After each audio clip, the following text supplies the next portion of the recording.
Last time on Shadow Piece, the battle between Ors and Jesus Burgess started.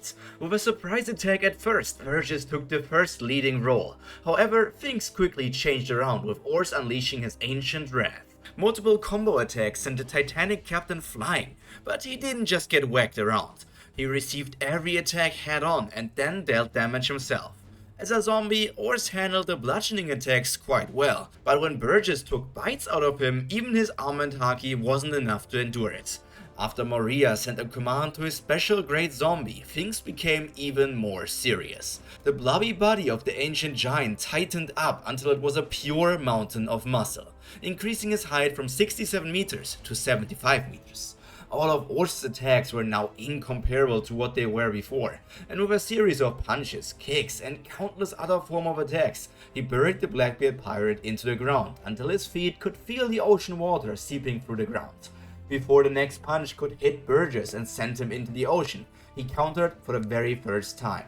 His fist made the giant's arm crumple up like a can until the wrestling champion was back on solid ground. He cracked his neck, once again shook the dirt off himself, and started flexing his muscles. After hitting multiple bodybuilder poses and swooning over his own muscles, he looked ahead and saw the dark leg of the thriller-bark monster approaching. He stretched out his hand and grabbed the leg in the air, stopping it completely in its track. The human laughed at the situation and stared at Ors, all while still holding onto the giant's leg. "I guess that's enough for a warm-up. You don't have anything to offer me anymore. You were not weak, but you were stupid to think you could defeat the strongest man in the world." Jesus Burgess, the current user of the strong fruit, claimed the title that was once Whitebeard's for himself. His arms bulged with newfound strength as he squished the leg of his enemy. His face changed to a bit of a disappointed expression, as he didn't get to hear the satisfying crunch with the accompanied scream when he broke the bones of his opponents. Ors, however, didn't have bones and also didn't feel any pain to begin with. So despite him getting his leg crushed, he went for a punch on the stagnant human. The same arm that just got squished together already returned to normal, and the hit reshaped the ground like a meteor strike. But even with all that power, Burgess was not shaken up, and just parried the attack with his forearm. While the entire ground around him shattered into pieces, he and the spot exactly below his feet were fine. With no effort at all, he started swinging around Ors, before throwing him into the direction of the ocean. If this zombie were to fall into the water and consume a lot of salt, it would be over for him. So because of that instinct, he rammed his fingers and toes into the ground, and they ripped holes in it trying to slow him down. Barely on the edge of the island, he came to a stop, but the mighty fist of the champion was already approaching again. This was Hyrian's shadow, the soul of a warrior. Dodging was something he would only do in the most drastic situations, and this wasn't one of them. Performing hooks with both arms simultaneously, Ors answered the Titanic captain. Their attacks clashed, and at first neither side budged, but then the pitch-black muscles coiled, and the ancient giant smacked Burgess away. It was a massive hit this time, and that showed itself by the Blackbeard pirate having streaks of blood flowing down from his chest. And yet his smile remained. If anything, it grew even bigger. "Surpassing your limits. I thought that was only your ability that the living had."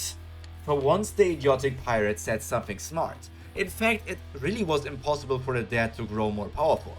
Even with shadows of the living implanted, it usually took taking the shadow back to the owner and then replanting it. However, Moria had already started the process of making this entire island part of his domain, part of the realm of the dead.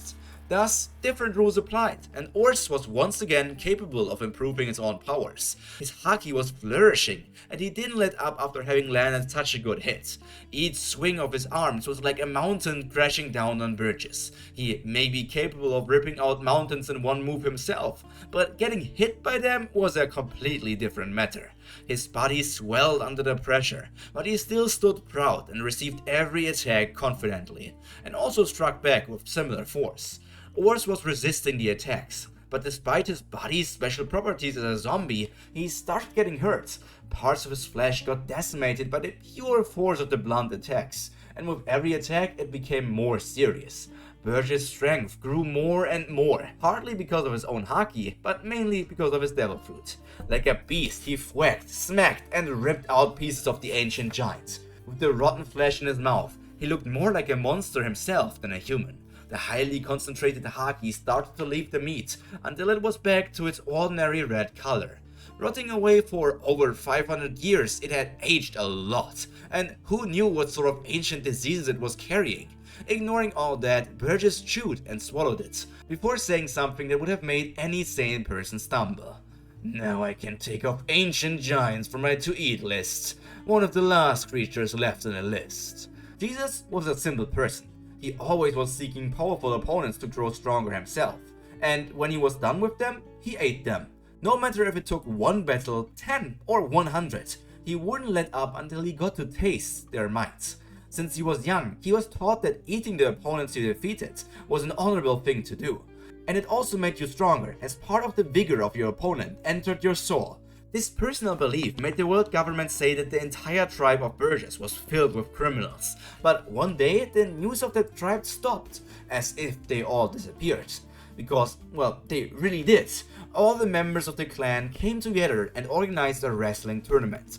This was to create the ultimate warrior, as after they all traveled the world for years or even decades, they grew very powerful.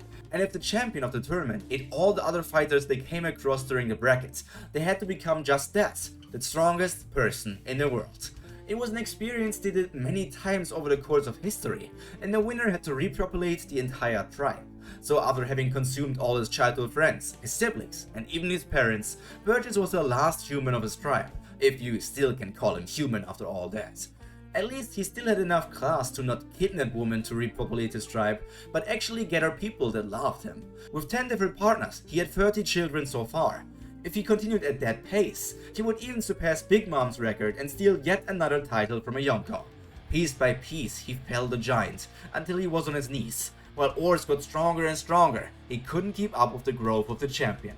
And so, the first fight of the war ended in favor of the Blackbeard Pirates. The victory growl of the wrestler could be heard by everyone as they finally reached the shore of the island.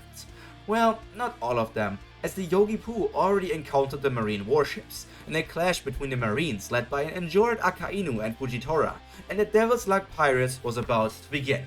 On the thriller bark, one after the other, the people stepped out of the portals. The fleet of death started to assemble. The Sin of Envy, Idio, and his right-hand man, Shooting Star Bluegilly. Also the Sandstorm brothers Abdullah and Jeet. The Sin of Greed, Olympus, and his right-hand Columbus, followed by the entire Yonta Maria Grand Fleet. The Sin of Wrath, Sai, and his brother Boo. The Sin of Lust, Cavendish, and his follower Suleiman. The Sin of Pride, Hyodin, and the new giant warrior Pyrus. Each and every last one of them was ready to battle to free Perona. But on another ship, another crew was getting ready to jump off their vessel to save Pudding. Led by Katakuri, the Big Mom Pirates had planned this attack for a long time. Koribu and Smoothie had sworn to rescue the innocent girl. Karibu wanted to use this war to increase his infamy and rise in the ranks of the Big Mom Pirates. Cracker and Snack had to prove themselves and the world that their crew was still one of the Big Four.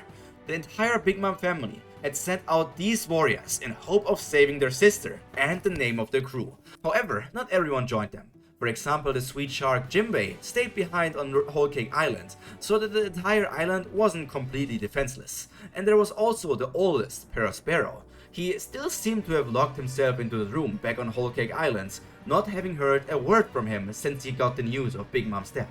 And this is the end of today's episode of Shadow Piece. I hope you enjoyed it and look forward to future episodes. Next week we're going to get into this war and get into the next battle. There's still a lot of things waiting for you. I can tell you this thing is going to last for quite a while. I don't even know how many chapters it actually will be, but I can assure you it will be a grand finale. But that's enough from me for today. All that to be said is stay happy, stay healthy, and most importantly, stay cultured. Pyro out. Bye!